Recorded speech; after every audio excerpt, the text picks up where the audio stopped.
नमस्कार दोस्तों, मेरे YouTube चैनल में आपका स्वागत है।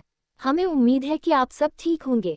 तो आज एक और काफ़ी दिलचस्प और ज्ञान से भरा वीडियो यहाँ है। दोस्त, जर्मनी एक यूरोपीय देश है।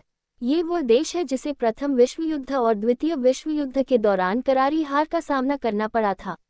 लेकिन फिर भी ये जानकर हैरानी होती है कि आज जर्मनी एक ताकतवर देश के तौर पर जाना जाता है। दरअसल यही हमारे आज के वीडियो का विषय है। आज के वीडियो में हम चर्चा करने जा रहे हैं कि जर्मनी, जिसके पास कोई खास सैन्य शक्ति नहीं है, तो फिर इस देश को किस मायने में शक्तिशाली माना जाता है। जर्मनी आज किस हद तक शक्तिशाली देश बन गया है और लोग इस देश में क्यों आना पसंद करते हैं। वीडियो को आगे बढ़ाने से पहले हमारा आपसे एक छोटा सा अनुरोध है कि अगर आपने अभी तक हमारे चैनल को सब्सक्राइब नहीं किया है तो सबसे पहले हमारे चैनल को सब्सक्राइब करें। तो चलिए हमेशा की तरह वीडियो शुरू करते हैं। दर्शक, जबकि कई देश वर्तमान में परमाणु ऊर्जा संचालित हैं, जर्मनी में अभी भी परमाणु ऊर्जा का अभाव है। इसके अलावा जहां अमेरिका और चीन जैसे सबसे आधुनिक देशों के पास विमानवाहक पोत हैं, वहीं जर्मनी के पास अभी भी एक भी विमानवाहक पोत नहीं है। इतना ही नहीं, आज दुनिया में ऐसे कई देश हैं जिनके पास अमी पनडुब्बियों के कई संग्रह हैं। लेकिन आपको ये जानकर आश्चर्य होगा कि जर्मनी यूरोप का ऐसा देश है जिसके पास अभी भी एक भी परमाणु पनडुब्बी नहीं है। अगर हम जर्मनी के क्षेत्रफल की बात करें तो ये देश न सिर्फ क्षेत्रफल के हिसाब से छोटा है, बल्कि इस देश की जनसंख्या भी बहुत कम है। लेकिन यहाँ ये जानकर काफ़ी हैरानी होगी कि सैन्य शक्ति के मामले में कमज़ोर साबित होने वाला ये देश दुनिया के सबसे महत्वपूर्ण समझौतों में शामिल है। यहाँ सवाल उठता है कि आखिर जर्मनी की वो कौन सी ताकत है जो इस देश को इतना महत्वपूर्ण बनाती है। ये जानने से पहले बात करते हैं मौजूदा दौर में जर्मनी की सैन्य शक्ति के बारे में। देखा जाए तो द्वितीय विश्व युद्ध में जर्मनी की सेना बिना किसी सहारे के पूरे यूरोप ही नहीं बल्कि रूस और अमेरिका जैसे उन्नत हथियारों से लैस देशों से भी लड़ने के लिए मैदान में कूदने में सक्षम थी।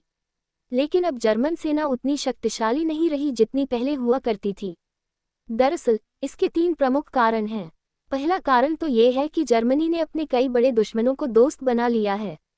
एक बात हमेशा याद रखें कि दोस्ती या दुश्मनी से देश किसी व्यक्ति के प्रति मजबूत या कमजोर हो जाते हैं।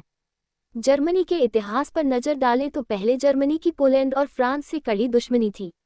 जर्मनी ने इन दोनों देशों के साथ कई युद्ध लड़े हैं। एक बार भी जर्मनी ने 1871 और 1940 में 2 बार फ्रांस की राजधानी पेरिस पर कब्जा कर लिया था। लेकिन आज जर्मनी ने इन दोनों देशों से अपनी दुश्मनी को दोस्ती में बदल लिया है। अब भी फ्रांस जर्मनी का निर्यात भागीदार बन गया है और अब ये तीनों देश एक दूसरे के सहयोग से अपने अपने देश की अर्थव्यवस्था को सुधार रहे हैं। इसलिए अब जर्मनी को इन देशों से किसी भी तरह के हमले का खतरा नहीं है कि उसे अपने देश की सेना को मजबूत करने पर विचार करना पड़े।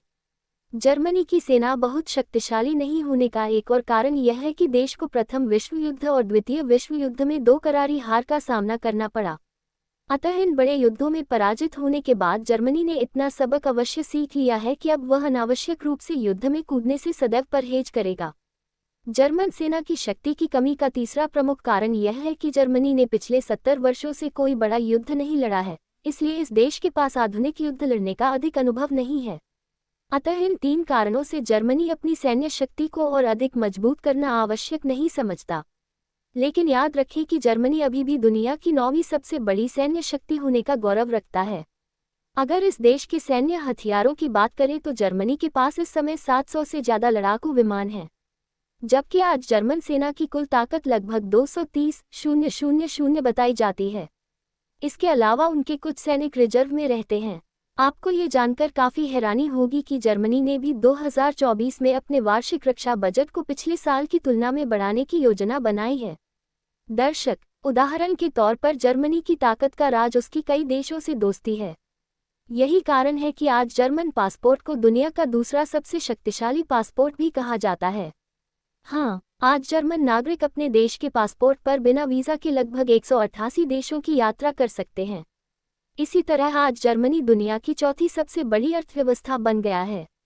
राजनीतिक दृष्टि से देखा जाए तो आज जर्मनी नाटो का हिस्सा होने के कारण वैश्विक स्तर पर काफ़ी महत्वपूर्ण माना जाता है।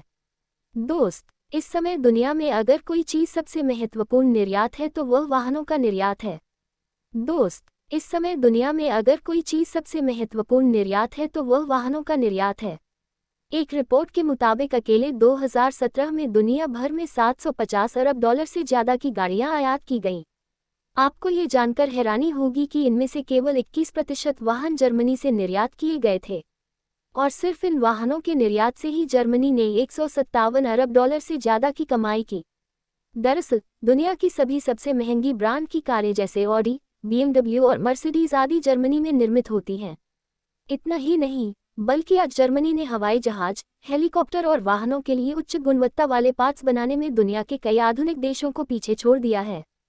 कहानी यही खत्म नहीं होती, क्योंकि जर्मनी भी बड़ी मात्रा में हथियार बनाता है और उन्हें दुनिया भर के कई आधुनिक देशों में निर्यात करता है।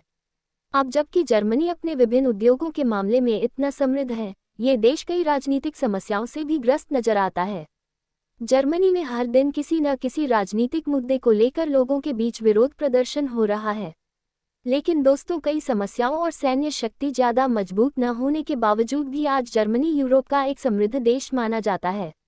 यही कारण है कि दुनिया भर से लोग अवकाश और व्यावसायिक उद्देश्यों के लिए जर्मनी जाना पसंद करते हैं। तो दर्शक, यकीनन आज का वीडियो भी आपको पसंद आया होगा। अगर आपको वीडियो पसंद आए तो कृपया लाइक, शेयर और हमारे चैनल को सब्सक्राइब करें, ताकि आने वाले और भी दिलचस्प वीडियो आप तक आसानी से पहुंचें। इसके साथ ही अब हमें अनुमति दें।